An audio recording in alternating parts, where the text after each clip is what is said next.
thinking that I won't react. You whispering my name, thinking I won't be the same. Turn fiction into fact. See what you didn't know, bruises that I'll never show, slipping on your every jab.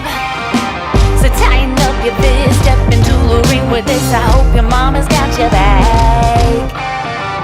First round, you thought you would've knocked me down. Fifth round, bleeding out the side of your mouth. Final round, pulling the sound of my name in the crowd. You didn't bust. Oh, oh, oh, oh. You didn't bust. Oh, oh, oh, oh, oh, oh. Just 'cause I took a break, you're making a huge mistake, thinking you can take the throne. Look at you trembling, step into the lion's den. Bet you wish you stayed at home. Begging for mercy underneath your breath when I ain't even sweating yet. My legend's written in the stone, yeah. You're crying danger in defeat is now your only friend. Even your mama's gotta know. First round, you thought you would've knocked me down. Fifth round, bleeding out the side of your mouth. Final round, only the sound of my name in the crowd. You didn't bust. Oh, oh, oh, oh. You didn't bust. Oh, oh, oh, oh, oh,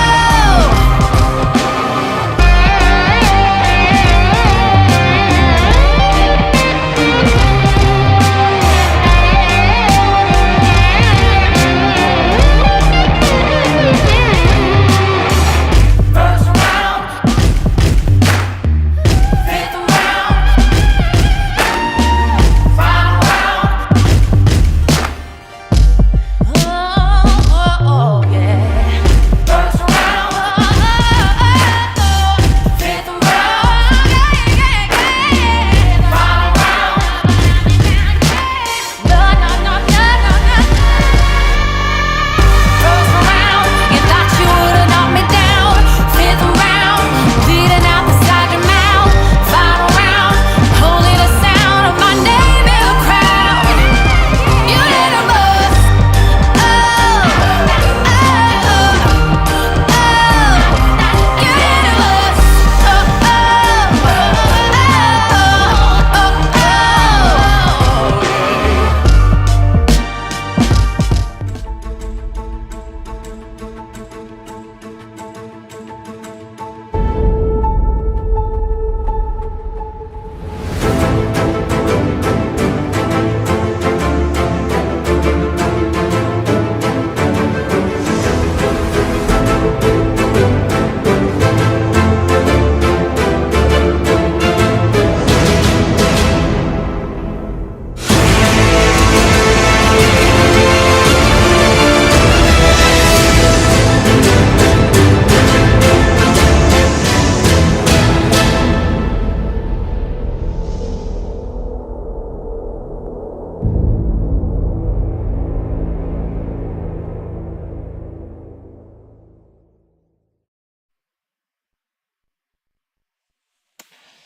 Oh dear Lord! I was about to say welcome to overtime.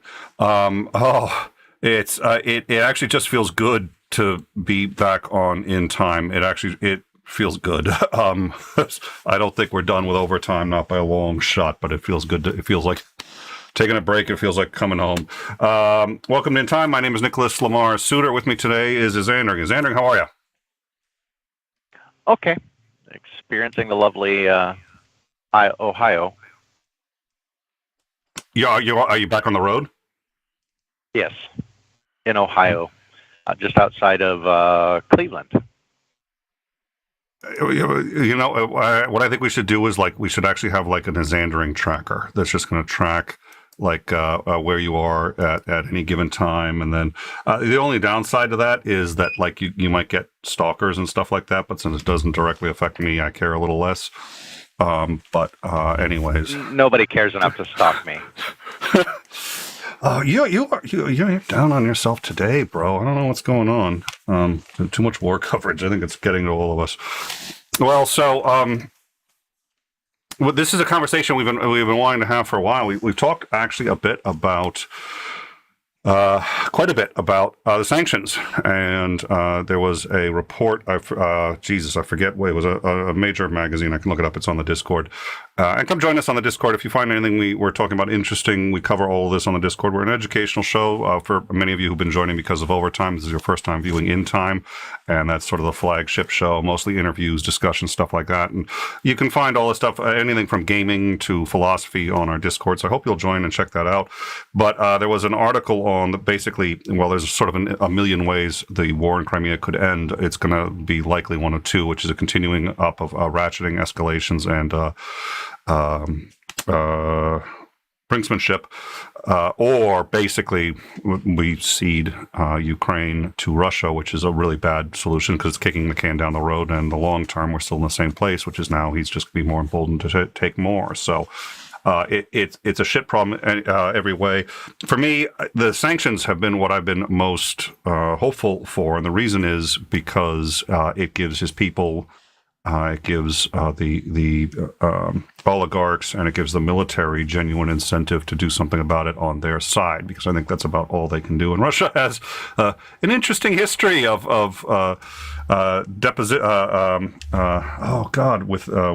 regime change with prejudice. No, Titan will hit me up with what that original one was, but we're trying to turn it into a hashtag. So I don't know. What are your thoughts, Xandring? Oh, the dispose with prejudice hashtag, or deposed with prejudice, something. Yeah. So I've been optimistic about it, but yeah, please. That does seem to be the most direct and quickest resolution to the conflict. Everything else takes time. Yep. We have, somebody was asking, so we have all the music on the Discord. I think right now it's only available to members, but we should make it available to everybody. So, but the members have their own channel that has access to all the music, the names, composers, all that other good stuff. So, for you who are asking. But anyways, so yeah, so we have on today a guest. So let me bring him out here. Irish Swede, welcome to the show. How are you? Doing wonderful. Thank you. Oh, thank you so much for joining us. And you and I sort of know each other from like Neil 604. We've seen you around a bit. So could you tell us a little bit about yourself? Yeah, I've been in this side of the industry, either finance or econ, for the last 19 years, mostly in econ for the last 18. Got my dual masters in econ and corporate finance. Oh, geez, now it's been 12 years ago. Time flies, and I feel old. So as much as anybody else that just suddenly remembers how long ago they did something. But I do currently, and have since 2013, worked for what was, until the merger, the oldest seat on the New York Stock Exchange at the time, and an investment bank. So well entrenched in the finance world. So you're one of those evil banker dudes? I am on the side that actually tries to prevent fraud. What they call me is kind of more of a due diligence officer and economist. So I try to do forecasting in such a way that tries to prevent people like Bernie Madoff from ever getting $1 in the first place. Oh, that sounds... So I'm actually one of the internal cops that tries to be the good guy. Hey, that sounds like a challenge. Yeah, it does sound like a challenge. So with the fact that people like Bernie Madoff do end up getting $1, does that mean you're being successful, or are we just not seeing a whole bunch of people that you're managing to stop, and just a few are slipping through? The ones that do slip through make the news. Sometimes they make the news more regionally. There are quite a few that you've probably never heard of, such as the ones that we discovered, Meridian Capital, DBSI up in Boise, Idaho. There's been several, in the billions, as far as what we've encountered. Now, those were already in place when we encountered them, and what you'll find, it's interesting from my experience, is most frauds like that never start out as frauds. what they start out as is either performance didn't go to what they were promising to their investors, and so they make a gamble that they shouldn't be making. They don't hit, and so they try to make it up the next time, and they double down and triple down, and finally they get to a point where they just have to start either lying about what's going on or start taking new investment money and start trying to pay it out to the old investors and becoming a Ponzi scheme. So it's interesting to see, from our perspective, what controls people like the hedge fund managers are willing to put in place so that something like that can't happen. And that's pretty much a lot of what my career is on that side. So that would be roughly a third to half of what I do on a daily basis, is to make sure that those controls are in place so it just can't happen. All right, well, let's So would you say hit him up with a question, then let's get on to, because I know that people want to. We're going to have him back to discuss some of this stuff, because we've been sorely needing an economist for a while. So assuming that he has a good experience, which is kind of but if with luck he'll sit there and say either he'll have a great experience and he'll be like, hey, I want to come back, or he'll have a terrible experience but we'll luck out and he'll be a masochist. So one of those two things hopefully is going to be true. But yeah, so as Andrew, let's hit him up with a question, then we'll get on to the sanctions. Do you find this, and this is just kind of my personal curiosity, I really shouldn't derail things, but would you find it accurate to say that you shouldn't ascribe to malice what could be more easily explained by incompetence? Do you find that in your line of work? No, I would say that it goes a little bit of a different direction. It's not incompetence. It's more along the lines of they talked a bigger game than what they could provide. And when they couldn't provide it, they tried to cover it up. And as you know, from either when you were a kid, when you were telling your parents that everything was fine when it wasn't, the crime isn't the actual first thing that happens. It's everything you do afterwards to cover it up. Interesting. Well, there was the lady recently too. I think she was in biopharmaceuticals who just got into it. And that's essentially what happened with her. Was she had a great idea for a company and then none of it panned out. But she felt, we're just 10 seconds away from it panning out. Just need a little more money, and started to escalate what they were making so that she could keep the money coming, because she really thought it was going to work. And then by the time she realized it can't possibly work, she owed so much money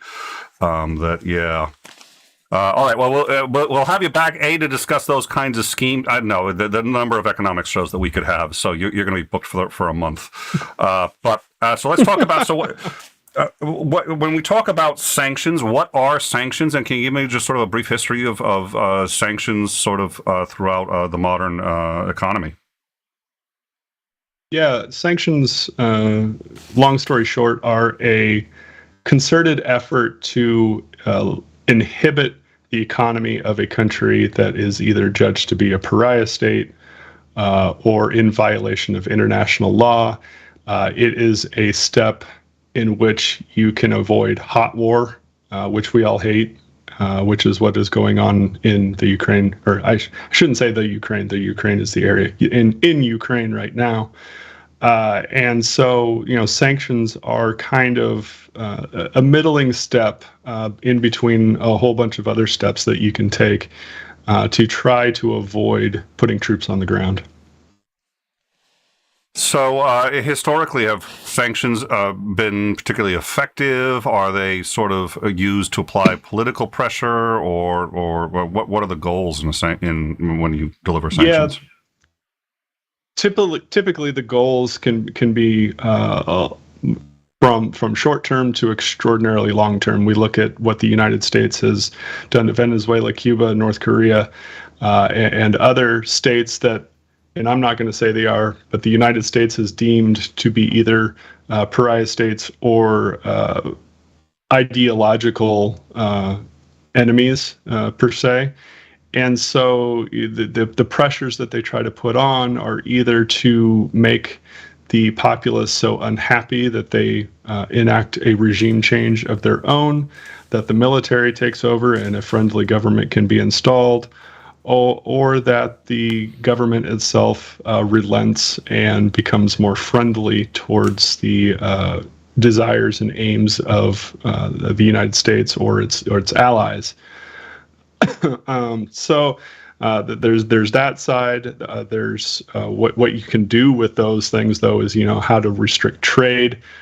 For a specific example, what we do with Venezuela is if a trade ship docks at Venezuela, it cannot dock at a United States allied port. That means the United States or any of its allies port for 2 years. So you can imagine that ship being restricted in where it can go after all of the United States' allies and the pressure we can put on our allies to not accept those ships. People will just stop trading with Venezuela because that's the edict that the United States has put forward. So take that with what you will as far as how devious that things can be under that. Or things can be more overt, where you can just cut, through other pressures, just completely cut trade off, not through the back channels like with Venezuela, but just straight up cutting off either supplies of currency, cutting off supplies of maintaining current accounts within the trade balance, or just fully cutting off any flows of assets and currency itself. So there are a lot of weapons you can use within sanctions itself. To get to one of your first questions, how effective have they been? A lot of it has to do with the fact of how interested and politically motivated and how much political will there has been to actually enact strong sanctions on a foreign entity. And usually that political will wanes pretty quickly. And the reason is you can guess it, the lobbyists go to Washington or the lobbyists go to whatever capital it is, and they're like, excuse me, Mr. Politician, we've gotten used to selling XYZ country a lot of this and whatever this is. And we would like an exception. We would like to continue to import XYZ to ABC country, and can we get a special exception for that? And all of a sudden, you have this really strong sanction that's actually probably going to work, and then it just weakens over time, which led to a study done by the Peterson Institute for International Economics to do a study on the effectiveness of sanctions, and this was done back in 1997, and they've updated it since then. That really only about 13% of total sanction plans put in place have been quote unquote successful. They've kind of been broad with what they defined as a success. And the fact that they discovered that most of the success comes from countries that are much smaller in GDP output than the United States. And we're talking by much smaller in the orders of magnitude of 150 to 200 times less size of economy before you find the effectiveness to be quite strong. So there's not a lot of history of it working. However, as we'll probably talk about here quickly, the game has changed with Russia in some very key areas. I want to make sure if Xander's got anything, he can ask that before we get into the specifics here of Russia. But I do want to point out too, I think what you're saying too, is in a bit of a broader sense, is one of the issues is that when you do sanctions, you end up with the country that's enacting those sanctions necessarily also suffers. Whether they suffer as much or not, I think depends on a huge number of factors and how you implement them. But the reality is you are going to have to pay a price, because in order for that country to be suffering, it means that they're not going to be getting your products, or they're not going to be able to ship their products to you who ostensibly have a demand for them. If you didn't, they wouldn't work. So is that, I mean, it almost sounds like cutting off your nose to spite your face a little bit. Yeah, and the thought is that the companies that we have in the United States that export to at least enough other areas that the pain endured by, in this case, not exporting to Russia, will be able to be endured. Governments can also supply subsidies to make up for any potential losses for those particular industries or individual companies themselves in the form of tax breaks or tax incentives. So there's a lot of avenues you can take, but again, it either encompasses the actions of either printing money or suffering through the general economic sanction. Country or companies will not be able to export to said areas. All right, so let's talk about Russia. We have obviously an extraordinarily serious problem there. We really cannot allow a country to just go around absorbing other countries. We actually do to some extent, and on occasion we try to do it ourselves. But in this case, it looks like Russia is following Hitler's blueprints going back to the late 1930s of absorbing smaller countries. And at some point, this literally, ideally, it wouldn't be permissible from the start. But he's got nuclear weapons, so he gets a little more leeway there. This has encouraged brinksmanship, where he basically says, well, because I have these weapons, they can never really try to stop me. There is some truth to that. But at some point, too, you get the other side of that coin, which is, well, what good is surviving a nuclear holocaust if we're all going to be completely owned and slaves of Russia and yada, yada, yada. And at some point, isn't it? So brinksmanship still also has its limitations, and that's kind of what makes it so scary. So instead of and we've talked about the F-14s. We're discussing that I think it was the MiG-29s, which I don't think is going to go through. It's not going to go through on the U.S. side. But, we're trying to figure out how to get as close to shooting at Russia without actually shooting at Russia, because that's going to bring in NATO, and it's going to be World War III. So we'd all like to avoid that. So we've decided upon sanctions. Could you tell me a little bit about what the sanctions currently are, sort of just a general view of the sanctions and who they've been targeting? Yeah, the sanctions are three major parts. First, there's a dramatic expansion of the initial sanctions, which were set out against specific Russian individuals. Secondly, a series of sanctions against individual Russian banks, which has been very effective and has actually led to certain banks actually fully dissolving. The much hyped ability of the EU to actually disconnect from SWIFT, which, as we may have heard, for those in the audience and us, is the Europe's banking communication system. It's a very unique system amongst countries that allows for immediate communication to facilitate transactions across many countries, many time zones, and many banks. So disconnecting them now doesn't necessarily stop them from being able to actually move currency. It just means that they have to use a communication system that is A, much less reliable, and B, much slower, which does affect quite a bit of things. There's those things, along with going after the reserve, the Russian Federation's central bank, and their use of currency reserves across the world. So as what Russia is going to find out is that when you're not at war, your interdependence across the world is an asset. When you become at war, it is a very big liability.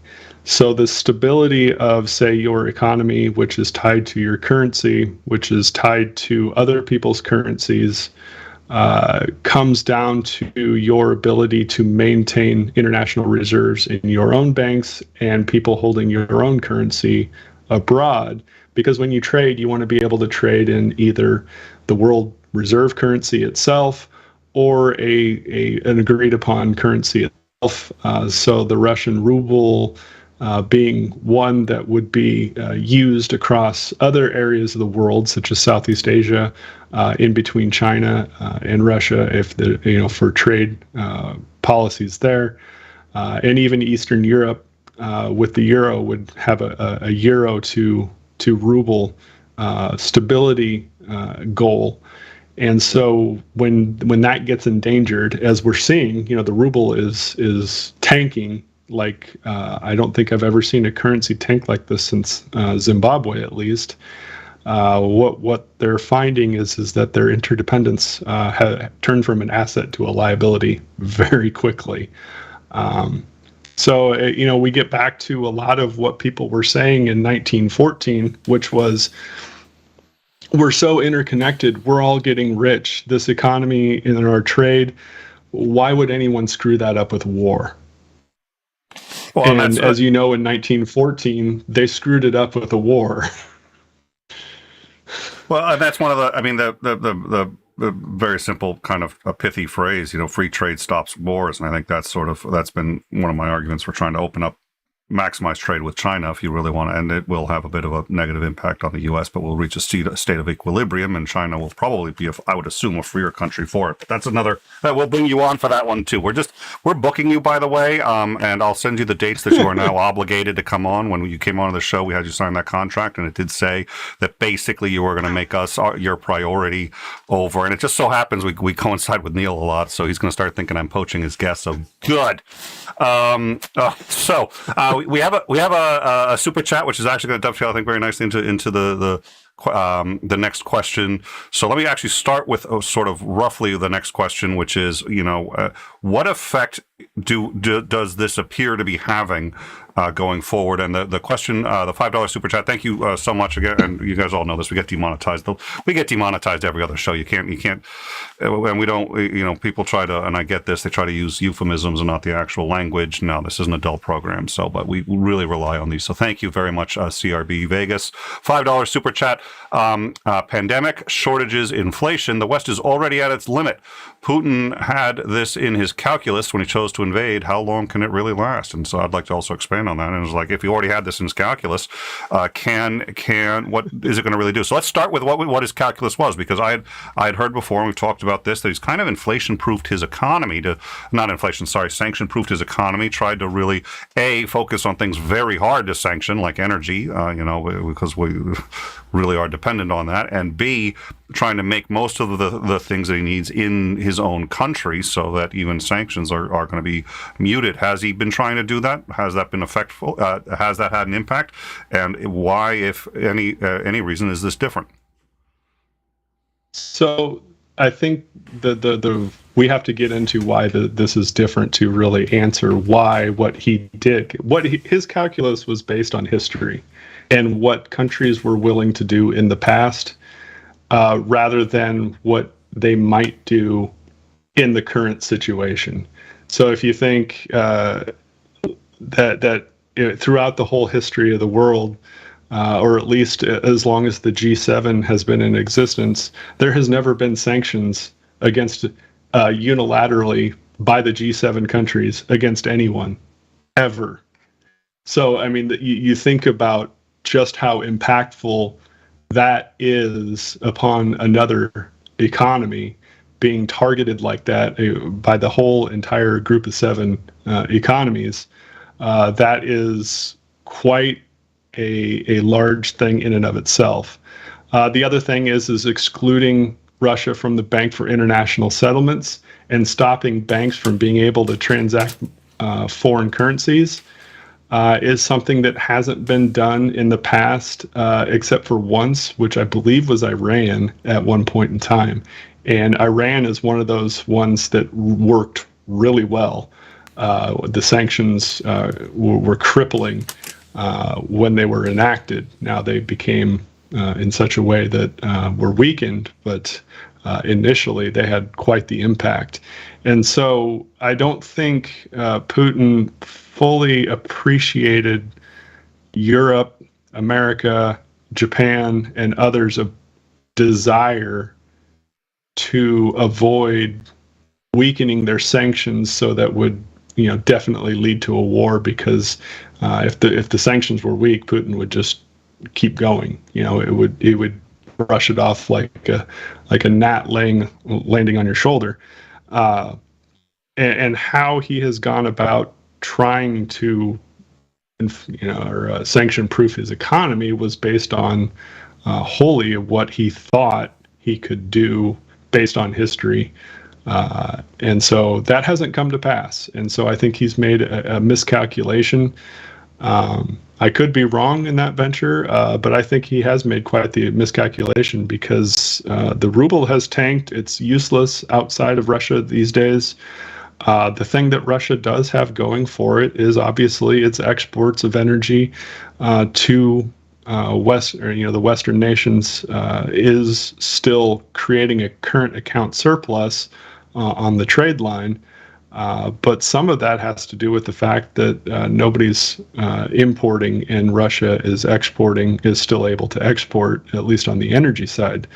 I think this is also off topic, kind of a signal to Central Europe that maybe energy independence through renewables should be a little bit more of a priority than it has been going forward. So that's probably one of the effects you'll see coming out of this. But back to the topic at hand, what you're seeing is Russia facing a united economic sanction that we've never seen before.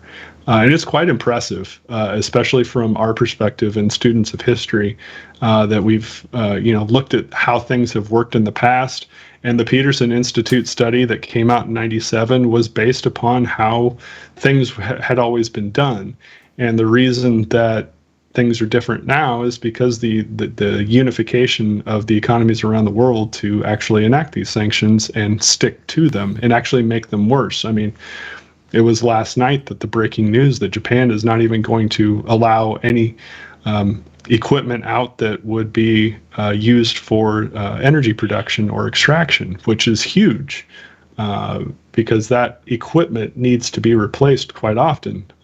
It's quite the capital-intensive industry. So you've got quite a few weapons at play that are being used that, frankly, it hadn't been used before, and to the level that they're being used now. So, Sorry. Okay, so what effect now are we seeing that the totality of these sanctions is having, both on well, let's just start with what effect is it having on the overall economy in Russia right now, to the best of our ability to determine? Well, as long as it's able to keep exporting hydrocarbons, there will be a little bit of a buoy. In the past, the United States has sanctioned, some other central banks, such as Venezuela and Iran. But what has never happened before, what that's happening now, is coordinated action again by all G7s, exclusion from the Bank of International Settlements, which has led to the tanking of the ruble to the point where internal strife is actually in play. This is the exclusion from the BIS has not happened since World War II, so that is quite that adds to this whole unification to what's going on over there. So the daily what we're looking at is more along the lines of life for the daily life for the Russian. Will be able to be maintained for a short period of time, but as products, foreign products and goods that were necessary for the quality of life that they had before, that's going to quickly run out. And what you're going to find is that either the populace is either going to wise up and not listen to the propaganda anymore, because Russia is quite low on the internet scale as far as number of people that use the internet. So their propaganda machine has been quite effective up until lately. But the sanctions coming through are going to make people question what's going on. So, and then you're going to get oligarchs that put prices on people's foreheads, such as Putin's. That was unexpected. At least as quickly as it happened. And the fact that, he probably violated LinkedIn's terms of service through that, that's... They left it up. It's still up last night. I think we checked earlier today. I think it was still up. I don't even... Oh, dear Lord. Please. But it's created a situation where at least the oligarchs know how serious this is. Because they all left the day the invasion happened. Somebody put up an airline tracker of all the oligarchs' planes, and they all left. Anybody that was still in Russia by that day was gone. They all left. The oligarchs themselves will be less affected because the rich own assets, not currencies, and they own assets that produce currencies and different currencies all around the world. And what I mean by that is they'll own properties all around the world that pay in the local currencies. So their dependence upon the ruble to maintain their status and their lifestyle, pretty much zero. The average daily Russian, on the other hand, is fully dependent upon the ruble to be able to maintain their daily life. Now, in the end, over the long term, the oligarchs will start to feel the pain because the vast majority of their assets are located in Russia. And if the public gets to a point where they're not going to take it anymore, they may lose those assets. And a la 1917, 1918. And so they don't want to be in that situation. They want to be on the popular front with the people. And this is kind of get into more behavioral psychology, but it's from the standpoint of the oligarchs, they definitely do not want to stand in the way of 85 million angry Russians, because as we know from the past, that doesn't end well for those in power. All right, and I want to hit a super chat. My next question, so you can start to think about this. Well, no, you know what? I'll hit the super chat. So thank you, CRB Vegas, again, $2 for Isandring's excellence and his co-host Nick. I think you've been promoted.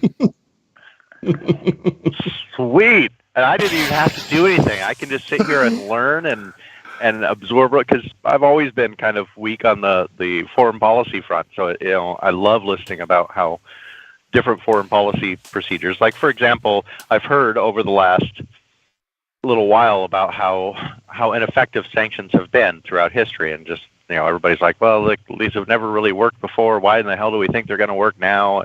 It's very interesting to hear about how many exceptions, I guess you would say. It's like, there's been so many carve-outs in the sanctions that they essentially sanction you with Swiss cheese. There's plenty of ways to get through it and around it, and that these ones are a bit different in the fact that so many different countries have actually stood up and said, no, we're actually going to agree, and we're not going to leave all of these holes for you to wind your way through. So it's been very interesting to hear about the differences and how sanctions actually work.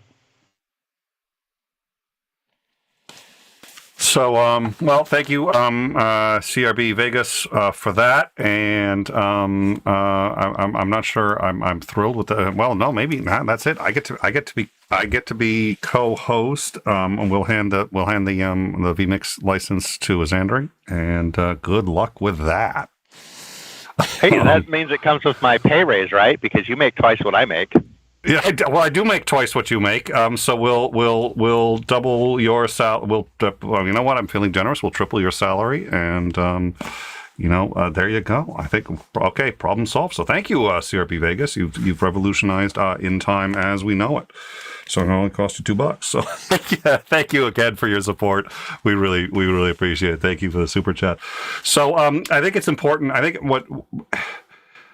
ostensibly, what's most important is how this affects whether or not Putin's going to change his mind or whether he's going to be deposed with prejudice or whatever's going to happen. And ostensibly, that's most important. But I'd like to speak for a minute about something that's really is, I think, as important. It's just a different perspective, which is not of the goals of the sanctions, but the effects.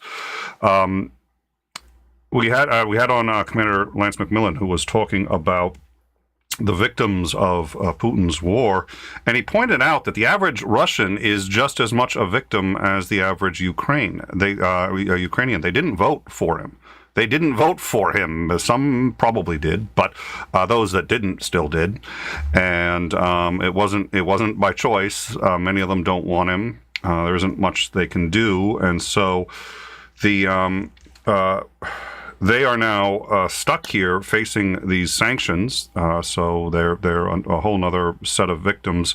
We all remember the stories of, and I was in the former Soviet Union. I spent a month I was one of the last Americans, one of the last Westerners out of the country. I left about 24 hours before it collapsed. By luck, I wasn't sitting there going like, I had no idea. The plane landed, and I was looking on TV. I was like, there's a tank going down there. I was running down that street 24 hours ago to catch my plane, and now there's a tank on it. But that notwithstanding, I remember seeing for myself the lines going 7 blocks to get either to McDonald's or to get bread or to get, just about anything. So what are they going to be looking at? And you said short term, they could maybe withstand it. So A, what does short term mean? Are we talking days, weeks, months? And then B, what happened? What are we going to really start to see as the effect on them? Well, daily life will slowly change. So, the things that they're going to lose access to, with certain companies pulling out their operations within the company, such as McDonald's, Starbucks, things like that, that will be an immediate change. Those operations shutting down. Obviously, broadcasts, I believe Netflix, several of the streaming services have said we will no longer allow Russian IPs to be able to receive our streams. So there will be an immediate impact from that perspective. Now, what affects people the most is their ability to put food on the table, at the very least. So that will take a lot longer to have an effect, as Russia, a very large country, has a decent amount of agricultural ability to feed itself. Now it's not unlimited, as most countries cannot feed themselves, just based on the fact that lots of land is not being used for food production. I think the United States is one of the very few countries that could easily change its agricultural program to feed itself. And that's actually been the cause of certain wars, Lebensraum. And so you've got this situation where it could be a month or 2 months before foodstuffs, or at least foodstuff variability, will start to run out. So instead of having, a full selection at the fruit counter, that will be cut in half, and then it will be cut in half again, as time moves along. So we're probably looking at 30 to 90 days before the choices that the Russian people will have will become limited to either A, what they can supply internally, or B, what is left to trade with through either China or other areas to be able to supply their populace with foodstuffs. So obviously, energy they'll be able to supply across the board from that. They're a net exporter. They won't have any problem heating their homes through the rest of the winter season, and especially in through the mud season. So, the long term of this is what daily life is going to include some unemployment. And some dwindling choices at the supermarket, and their entertainment. Think of all your entertainment options getting shut off, and what that would feel like for a little while. And so it's not as much fun as you'd think. But yeah, I mean the pain will be felt by the average Russian. Long term, it'll probably be felt by Putin more, in the fact that this is going to probably wake up at least a certain segment of the population that was apathetic to the situation.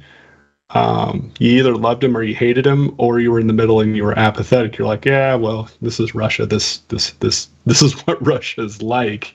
And there's quite a fair number of people that are like that over there. And so that's kind of where the populace could sway to move the needle, put it that way. So we've talked quite a lot about, kind of what the effects on the Russian people are with these sanctions. I would assume that these sanctions cut both ways. We're fairly interdependent economies throughout the world today. What kinds of effects would we expect to see in the countries that are imposing these sanctions? Are we going to notice a bunch, or is it just kind of do we have the ability to offset most of the consequences of that? There are several industries that, if you read kind of down into the second, third page of the newspapers, that you'll find that we're trying to get carve-outs, especially like luxury industries. The Italian government was being begged by most of its luxury manufacturers to carve out luxury imports to Russia. Because the oligarchs love their luxury products, and so does the upper class over there. And that was a major purchaser and consumer base for the Italian industry. Not sure exactly what happened with that carve out, if that actually happened or not. But you're going to see certain little niches get hurt first, and then beyond that, it really depends upon Eastern Europe's ability to maintain the pipelines and whether Putin cuts off the pipelines of natural gas to Eastern and Central Europe. That's going to be a large question that needs an answer that we won't get an answer to until this is all said and done, because Germany, Poland, Ukraine, Czechoslovakia, or I'm showing my age, the Czech Republic, or it's not even the Czech Republic anymore. It's but with Slovakia and Hungary and all that, they depend upon Russian natural gas to heat their homes and provide for their industry. So long story on that one is really going to be telling as to what Russia decides to do with that. If they decide to play their cards and say, no more natural gas for you, that will hurt more than anything. And that's all eyes are on that. But as far as, you start looking down for ancillary things like the Italian luxury industry, those are going to be hurt first. They're going to have to go to their local governments and local areas and try to get either subsidies or, some bailout packages, which is not going to be hard. The public will be much more amenable to a company receiving a subsidy so that it can maintain its employment of its people and its ability to maintain operations, because you're trying to stop someone from invading another country. This isn't like the banks in 2009 where they royally screwed over other people, and almost maliciously took down the economy through their own greed. This is a totally different situation, and I think the general public, for at least a portion of time, will be like, okay, I get it, subsidies for this just so we can maintain this wall and hurt Putin for doing what he's doing. So that will be kind of where things will go for all the smaller industries. But again, those energy pipelines from Russia into Eastern Central Europe are absolutely vital for a lot of people. Luckily, we're kind of coming out of winter, except for Northern Europe, the northern parts of Germany. It gets cold. And I think a lot of people forget just how far north that area of the world is. I believe like London is as far north as Calgary. So you have to and that's Frankfurt, and you go across the latitude line. It's you get surprised at just how far north the northern areas of Poland, Germany, and France are. So that you have to figure, okay, how long is the winter really going to last in those areas? And it could be devastating if the energy supplies get turned off. Well, yeah, it was 18 degrees this morning when I got up in northern Indiana, so still gets pretty cold in some places. Yeah, and I'm in Omaha, which it was just as cold here. So it's quite the and it's the weather over in northern eastern northern and central northern Europe. It will be cold for quite some time. So we've seen a bunch of the discussions about wanting to impose sanctions on the energy sector because they're still allowed to sell energy into the market, and I've heard lots of arguments between different people talking about whether this is a good thing or a bad thing, whether we should truly sanction the oil of Russia. Do you think that that's something that may end up happening, or what would need to happen for everybody to agree to want to just entirely cut Russia off with everything? And do you think that would be beneficial or more harmful? I think you could probably limit their exports down to their pipelines into Central Eastern Europe and cut everything else off and make your point. How effective that will be, I don't know. That would be one of those kind of exceptions that we wouldn't know until after it's all said and done how effective that really was. But Japan has already taken the first step, and they're not accepting any Russian imports of oil. The United States, I believe, followed suit, and others are probably going to follow suit as well, those that are not tied directly into a symbiotic relationship with the energy exports of Russia. It would take a very unified effort for everything except for those that are dependent upon that to heat their homes and run their industries, though. So let me ask, and I've got a couple super chats in queue there, so I will get to that. Thank you guys very much. I'll get to them. I've sort of got a plan here in an order, so we'll see. But thank you. I do see them. Titan had pointed out. Okay, so the part of the purpose of the sanctions is to hopefully inspire an uprising against the leadership, because the people have sort of had enough. And you were talking about, so as far as energy, they're probably going to be okay. In terms of food, it looks like they're going to have some difficulty with that in a month or so. We have seen, however, a tremendous amount of increase in prices for things over there. Is that across the board, or is it only for high-end electronics now that Apple has pulled out? And how much of an impact is that happening, since the amount of rubles that they make isn't going up? It's just a huge inflation in the costs. The inflationary pressure was actually a concerted effort, an unconscious concerted effort by the populace to acquire assets rather than currency. So they knew that assets would at least hold a value. So they would go, popular example today would be, they go buy a GTX 3080 Ti video card. They know the value of that's going to hold as long as the packaging stays on it. However, they also know that the value of the number of rubles that it takes to buy that is going to fluctuate wildly. So they're going out and buying whatever assets they can at whatever kind of reasonable price they can get it at as a store of value to be able to use in the future if they ever need to. In case, I think everybody still has the Weimar Republic,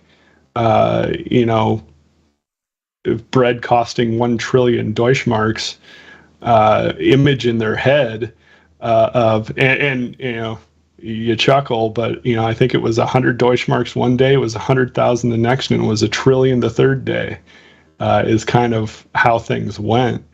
And being that the ruble is not a stable reserve currency that people run to like the US dollar, is, or the euro is, Russia's got a major problem for the ruble retaining any value, and the populace knows it. Whether or not they consciously know it, different question. They know it because they know right now they're visually seeing the fluctuations happen real time, and that causes a herd mentality to go acquire assets rather than currency. So they're doing exactly what wealthy people do in their habits, and it's going to actually pay some dividends for them to be able to do this, because those types of assets can be used in the short term through a barter system as currency. So the You'll Russian be very surprised how resourceful people can be when things get tough. So the Russian ruble is so soft that they are literally sort of they're going back to bartering over, and they're hoarding essentially assets to shelter their money in, as opposed to the ruble, which who knows what the hell it's going to be 30 seconds from now. Yeah, and they have a general idea what it's going to be. I don't think anybody thinks it's going to do what the Deutschmark did back in, the 20s and 30s. But what they do is, they'll maintain at least enough rubles to know that they can buy food for the next week, but they'll turn everything else into hard assets. And we saw that over there, where the price of gold, at least in the Russian market, skyrocketed. Watches, jewelry, precious stones, metals, anything else that people could get their hands on was the first to go, and that's always the first to go. The ancillary assets are kind of what surprised everybody in the world, was when they started running to electronics and things of that nature. That was a little surprising to us that they would actually go to that level. Mostly people, when the gold gets to a point where they're like, no, I can't do, that doesn't make any sense anymore, it kind of wanes the panic out. No, they just turned the panic over to a different set of assets. We've been learning. We see this happen. Please. Well, we see this happen, time and time again, that people seem to intrinsically understand the concept of purchasing power, even if they can't articulate that understanding. So that when currencies start fluctuating madly, or especially when inflation starts kicking in, you see people start moving. They recognize that some things maintain the ability to purchase other things, and so we see this happen all of the time. So I believe that people generally have an intrinsic understanding of what purchasing power is versus how much money you have, even if they haven't been officially taught about it. That's why I'm very careful with the words of, what people do consciously versus unconsciously. I think unconsciously they know that. I don't think that they wake up that morning thinking, man, I need to acquire assets to maintain my purchasing power. Yeah, exactly. I think, it's an intrinsic understanding that I think human beings just kind of understand, generally widespread. And, one of the interesting things starting to learn about economics, because I hated that topic when I was in high school. Had no interest in it. Didn't interest me in it a little bit. And the older I've gotten, the more interesting economics has become, and how important economics actually is, and having an understanding, at least a conscious understanding of it, to try and help avoid some of the pitfalls from unconsciously or subconsciously making economic decisions because of an intrinsic understanding of something. And holy crap, that sounded like a word vomit salad. Economics at its core is the study of human behavior in groups. That's when it boils down to it.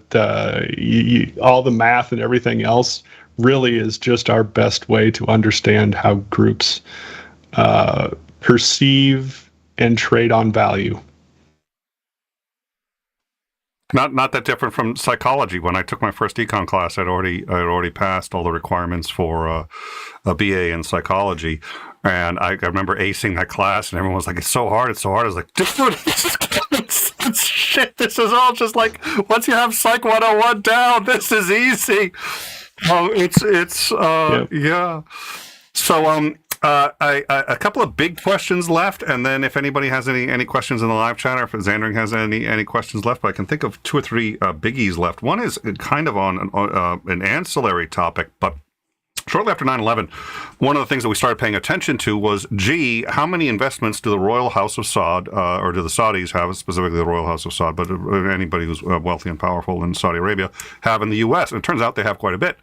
We've also started thinking a bit more about what investments does China have in the U.S., and now people are asking very seriously about the investments that Russian oligarchs have in the U.S., and we're learning more and more that they have a lot of interesting investments in areas that have very interesting senators and congressmen who tend to be, while being conservative, which has traditionally been the anti-commie, hey, it's the liberals who are soft on communism, but they've now been like, well, we need to be a little more understanding. And these are coming from areas that have a lot of investments in, say, aluminum plants and getting jobs through these Russian investors. How much do you think we have of Russian investment from these oligarchs in the U.S.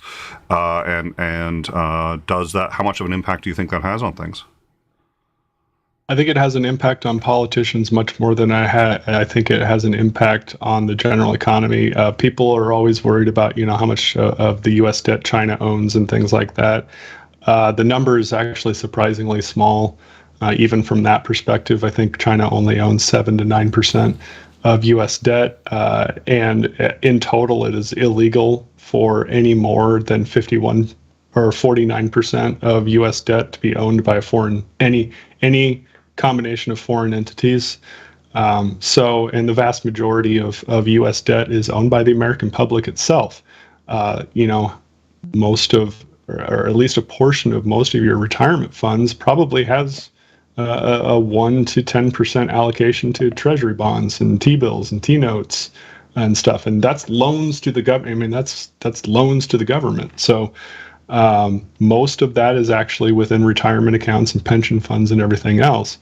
Where the problem lies is the dinners, planes, and other favors for politicians that, ultimately can be summed up in one word, which is corruption. And that's where the ultimate question lay. And I hate politics as much as economics and politics, are married to each other. I hate that side of it because it annoys me to no end that public servants can act like that. As most people in chat, and I know, Nick, you feel the same way, as we just can't imagine why people would sell out to a Russian oligarch. And then we see the amount of zeros on the check, and we're like, yeah, I can see that. I think it happens. I think very similarly to how you had mentioned earlier, which is why I think this would be an interesting. We should do a show on something similar to this. Which is, I think, first of all, what will happen is, and the lobbyists know what they're doing, and so do Russian oligarchs when they're trying to find a way to insinuate themselves into sort of a politician's lap, which is they start with areas that are not contentious, and the politician could use some help, and the oligarch, it doesn't affect the oligarch one way or another, but they say, hey, I see what you're trying to do in this area and bring jobs, and let's do something it's not controversial. It's not, and I'm just going to help out because I'm a good guy, and you guys don't really understand Russians at all. We just want to help people. And the politician sits there and says, okay, what's the harm in that? And then, and then they build from that. And then before they know it, there's a lot of money coming in, and the oligarch is starting to it's like, well, if you vote against this is going to hurt me, and, it's going to hurt people that I care about. And we've been so good for you. And by this point, there are so many zeros, but it doesn't really start out that way. Does that sound like a sort of a fair assessment? Yeah, the best way that I can explain it is if you go back to the 70s and 80s when the mafia had college basketball players and point shaving scams, the college player would be like, yeah, after that first one, they would get worried and they'd be like, yeah, I don't want to do this anymore. And the mafia guy would say, yeah, but we know you did it the first time and we'll just go to the papers. Your life will be over. Your career will be over. And so you basically, through that first check, through that first taste, through that first hit, you're stuck. And when a politician accepts Russian money the first time, all they have to do is threaten to say, "Yeah, we'll just leak it that you took money from Russians, from very specific Russian oligarchs that have very specific interests that are going to look really bad to you, and we'll just start donating to your opponent anyway." And money wins politics. And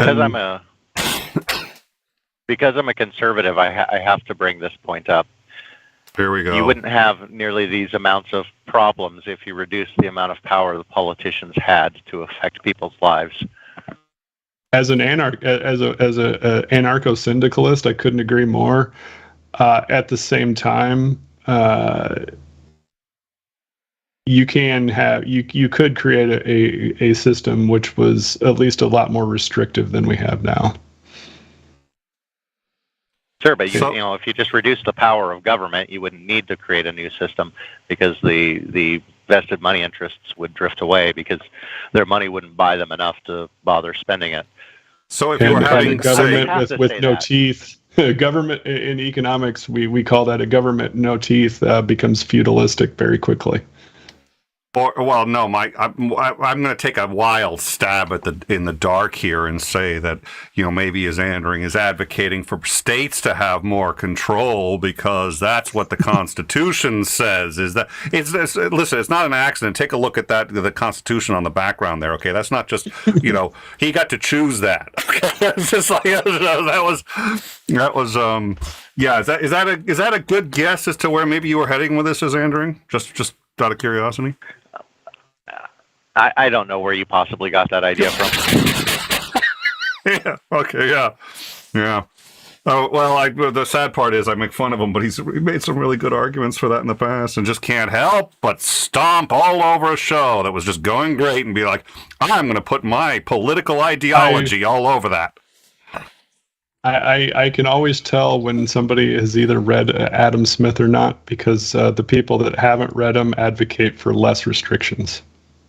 Because Adam Smith was very much a heavily regulated capitalist environment, heavily regulated, and even to the point where Adam Smith said landlord should not be an occupation. Landlords are nothing more than, I believe he used the word scum of the earth and leeches upon society. Yeah, he did not like landlords. Makes me think he had a bad experience growing up with his landlord. He rightly predicted that all roads lead to monopoly with unregulated capitalism. That unfettered capitalism creates feudalistic fiefdoms, such as the Carnegies, the Rockefellers.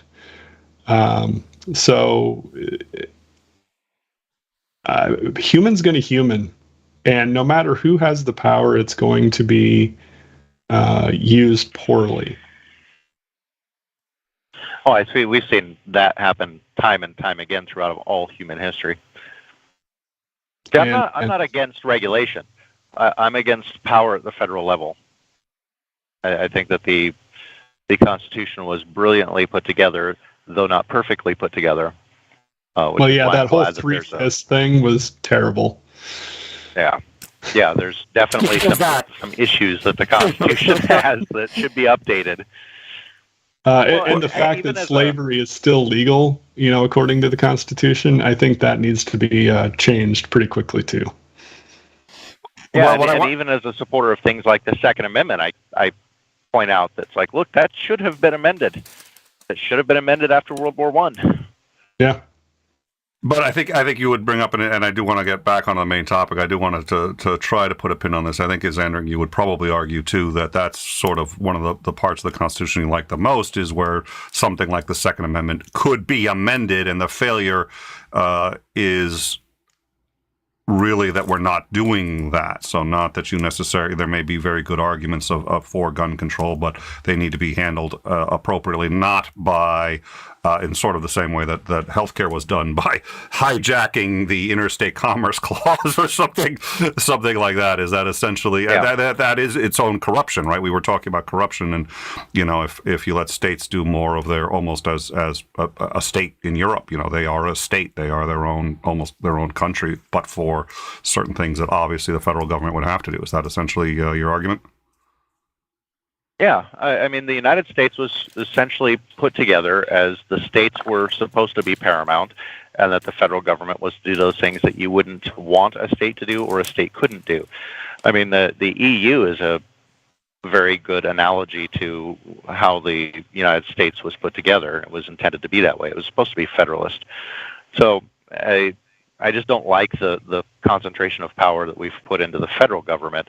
It's like I'm not against, and the ways that it has been, that they've gone about doing it. Instead of doing it properly, saying, "Hey, look, we think that this is a power that the federal government should have, so let's amend the Constitution to explicitly grant that power to the federal government."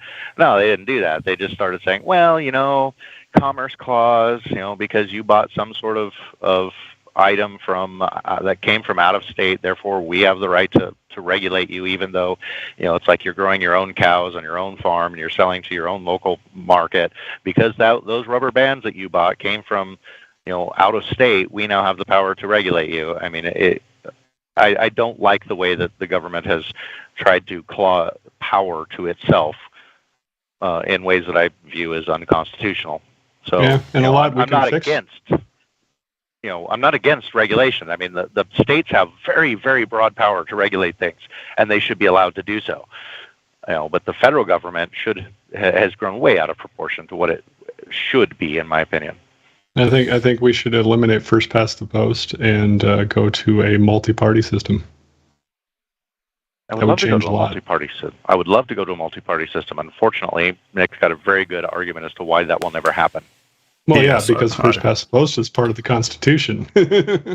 Yeah, well, it's the okay. We're gonna get off on this. Yeah, well, this is one of the things I do like about this show is we're gonna hit. Interesting. What was it that you just said as part of the Constitution? Because I don't even think I've heard that phrase before. Isn't first past the post part of the Constitution? First past post. Yeah, our voting system. Familiar. Okay. Well, I've never heard of that expression. What I do argue is, it's because it's a winner take all for the executive branch, and because bingo. So we're that's it. And so long as that's the case, we'll always be down to two parties, and I don't know if a democracy can survive that way. So we're gonna have you back. We're gonna have you back. I think Xander and I should have this conversation too, because this is a delightful conversation and I had in private that I think would be worth rehashing. So a couple more questions.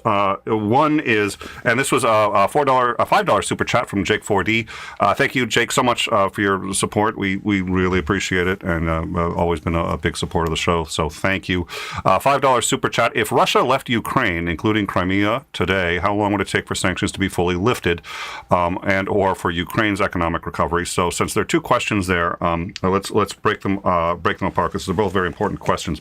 Let's start with one. Let's assume that there is a coup d'état in Russia, and Putin is deposed, either with or without extreme prejudice. He is gone. He's going to be facing war crimes or whatever's going to happen. The new administration comes in and says, well, we just found his last will and testament, and it says that this was a mistake and he wanted us to leave. And so because these were his last wishes, we're out of here. And the next day they turn around and leave. How long would it take for us to roll back those sanctions, assuming that we believed genuinely in the intent that they weren't coming back, we wanted to roll them back? How long before we could roll them back, and how long before Russia's economy would start to return to what for it was normal and still wasn't a particularly healthy economy, by my understanding? Yeah, it wasn't to begin with, but sanctions could be lifted 24 hours. You could turn back on the Bank for International Settlement membership. You could turn on SWIFT. You could turn on, a lot of these things that are being targeted at the general, overarching economy that affects, the company's ability to do basic commerce within Russia and inter-country. internationally is the word I was looking for. And then internally, you would have the ability for banks to talk to each other, and the ability for banks to have a currency that was much more stabilized. The ruble would probably gain quite a bit of strength if that happened tomorrow, and very quickly. The role of the world economy and the world powers to step in, and this will involve Ukraine, and the answer would be to come in and redo the Marshall Plan for Ukraine. You were kicking you out, and we're basically going to turn Ukraine into 1945 Japan, and we're going to rebuild it, and we're going to, from the ground up, install a parliamentary democracy system, a la Sweden, Germany, however you want to look at it, with, looks very much like the rest of Europe, or whatever, the general populace wants, or however it is. I believe that's how their system is set up right now. So that's why I'm saying that. I'm not trying to colonize them. But we probably could, within a few years, have Ukraine back to very, very strong power system, and especially with them getting Crimea back, they would have a very large standing in the world with their access to a warm water port, and they're restricting a certain other country from that warm water port. And so the world would probably be able to step in and do quite a bit of good with that regard. And Russia, life for the Russian people would probably return to normal quite quickly. So the food getting back to the shelves and everything, once the war is over, and say the sanctions are gone, food, people are going to want to trade. They know there's pent up demand there, and they know they're going to be able to sell for a little bit more. So they're going to be like, yeah, the strawberries are 36 cents a pound, not 34. And they're very quickly, the shelves will get restocked. Whether or not the people will have the currency or be able to turn their assets into currency after that, for if there's a crash of asset value, or things of that nature, you could see some problems in that area, but I think those problems would be very short-lived. Employment would be longer term to recover, especially if certain Russian companies were, experienced layoffs and things like that. And Russia's ability to export, say, actual product rather than commodities, that would be hindered over a longer term. But eventually it would return to normal. So it wouldn't all happen at once. You would have very, very specific things happen right away. You would have other things that would take a much longer term to come back to normal. So, to the best of my understanding, the U.S. has essentially said that we are going to cut off Russia. I may have seen that wrong, so I'll look, but that we are going to cut off the Russian oil, which I think is only about 3% for us. But if Europe and everyone else is following, that's going to have significant ripples. So actually, let me ask, I think I have basically two questions left, but whenever I say that, since they're always compounded, good luck. So let me ask first, what do you think are going to be the effects for Americans in the short and midterm, dealing with, we're still in an economy that was faltering as a result of COVID. We had inflation going up, but as Endring likes to point out, the actual inflation rate probably is not reflected in the consumer price index, or even the producer's price index, which is, I think, not a lagging indicator. It's an indicator ahead of, it's whatever, that's like a preceding indicator for, but it's actually probably even higher than both of those. So what are we looking at in terms of actual inflation that's going to strike, in combination with the issues from already supply issues, inflation, dealing with COVID, now we've got this. What is the U.S. economy looking at in the short to midterm, do you think? That's a very simple question. Jeez. Welcome to the show. Welcome to the show. So this is going to be like a 50-part question. First, we have to get through the whole inflation question and the underlying factors of what's causing inflation, and how long it takes American consumer preferences to get back to where they were pre-pandemic, because the vast majority of inflation has been caused by the American consumers' change in consumer preference. In that, prior to the pandemic, we as Americans consumed vastly more services than goods. And when the pandemic happened, that flip-flopped. We consumed vastly, our demand for goods was skyrocketed. And you know this if you tried to buy a webcam in May of 2020. You couldn't buy one. You couldn't find one. In fact, the scalpers had turned webcams into $400-$500 items for a $50 webcam. And then all of a sudden, you had the chip shortage for everything else because everybody either needed a new monitor, new computer. That's when the 30 series came out, and everybody wanted to upgrade their computers. Everybody wanted to try to, get new furniture. They started reworking on their homes. Since they had to stay home more, they had to buy refrigerators and all these. You think about all these other things and how the preference of the consumer changed, and to get back to a normal situation, our ability to produce the goods hasn't caught up even to this day, and it still won't for quite some time. What will reverse that is the consumer preference shifting back to services. The other part to what was going on is the fact that, the COVID itself created such havoc within the transportation and logistics networks, especially the port in LA, which is, one of the largest ports in the world and is where most of the imports for the United States comes from. And then its ability to transport out of the port. We went from ships being able to get through that port in LA in 2 weeks to it taking 3-4 months. And so when ships can't get through and get goods to the end, the last mile, that creates a demand situation where supply can't solve for, which creates inflation in and of itself as well. So a lot of inflation is actually is tied to COVID more than it will be to the uncertainty in Eastern Europe. However, the uncertainty in Eastern Europe will compound it, because people will look for any reason to think that things are going to be disrupted or disruptive in any way possible to raise prices. There will always be price gougers in situations like this, and you, as consumers, you have to be very, very careful and don't buy assets that you don't need, in which that the price is completely out of whack. Don't encourage the gougers.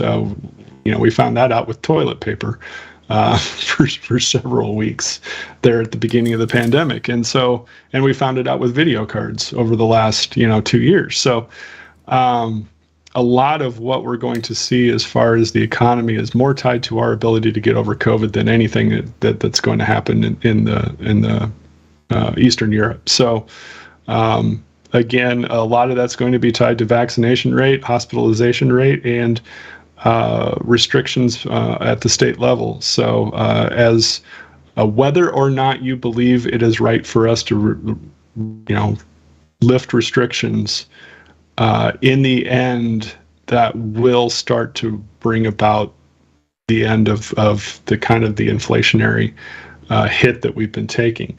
It's important to note, though, that as of today, if you drew a straight line on the inflation target from 2000 to 2009 and extended it out to today, we would still be below the price target of that number. So inflation is still lower than what it would have been had the inflation target not changed after 2008, which we had some deflationary periods in there, and then coming out of the great financial crisis, and we just, I think, passed the initial inflationary target trend line from 2009 through 2013. So I think a lot of people have blown inflation a little out of proportion. As far as we may be reverting to the mean, and so when that happens, we'll probably see quite a bit of slowdown. But in the end, a lot of it's going to be tied to COVID still.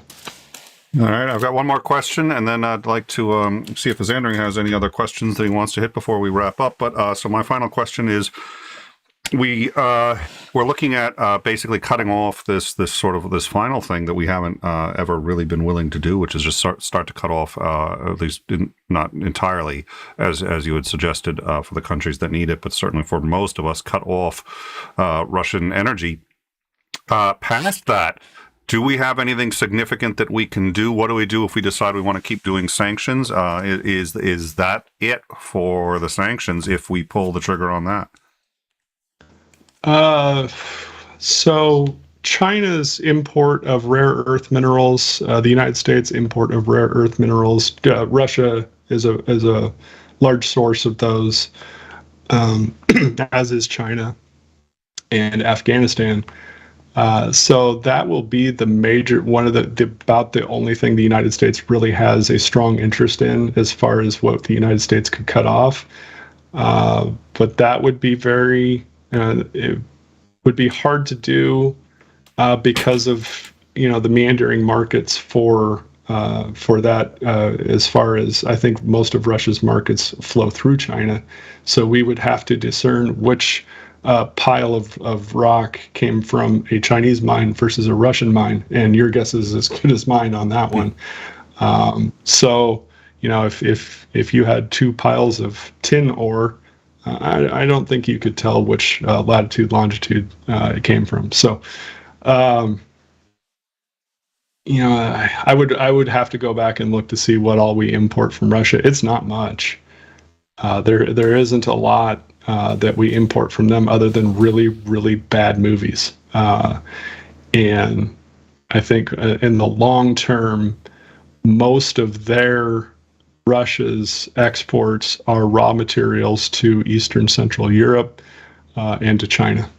And that's going to be the vast majority of the effectiveness of the sanctions is those areas' ability to stand up to pressure for carve-outs. All right. Is Xandring any questions? Any final questions? No, I don't think so. I worry about derailing from the topic again. We'll get you back on, and I gotta. What I always do is we always come up with these fascinating topics that we gotta do, and then I either write them down or I'm like, no, that's so fascinating, I know I'll remember it, and then 2 or 3 days are like, there were all these great topics and we didn't. It's like I gotta rescan the video or try to figure out. And then 3 weeks from now we'll be like, man, what are some good topics? It's like we always come up with the best topics during the show. So, all right, well. So first of all, thank you so much for coming on and for joining us. We really appreciate it. You've been, I think, very helpful.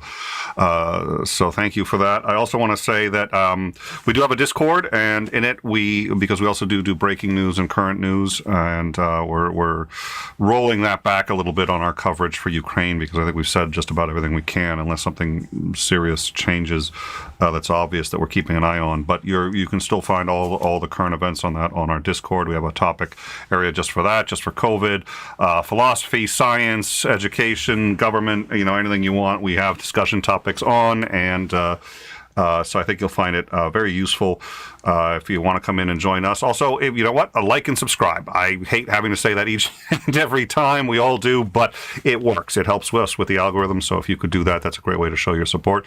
Michael Westby, you just became a member. I think you had been one a while ago, too. I don't know what happened, but welcome back, and thank you so much for your continued support.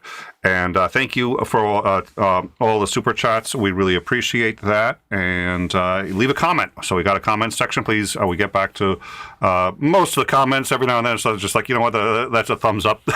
But we read all the comments, and especially the ones, usually the ones that are most likely to have someone get back to are the ones that are just attacking, baseless attacks on Xandring. There's a couple of socks. There's there's some guy from Boston that keeps trolling Xandring. We don't know who or what he is, but we're looking into it basically to the best of our ability.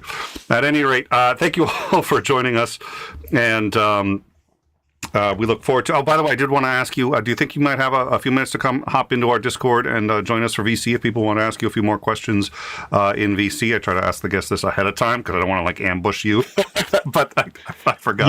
Yeah, I can. I think you got to shoot me an invite link to your Discord. So if you can shoot me that on. I will get that to you within about 5 minutes. So I'll put that to you on Twitter. So he will be joining us in the Discord in the general VC. I'll be there in a little bit. Xandring, hope you can join us.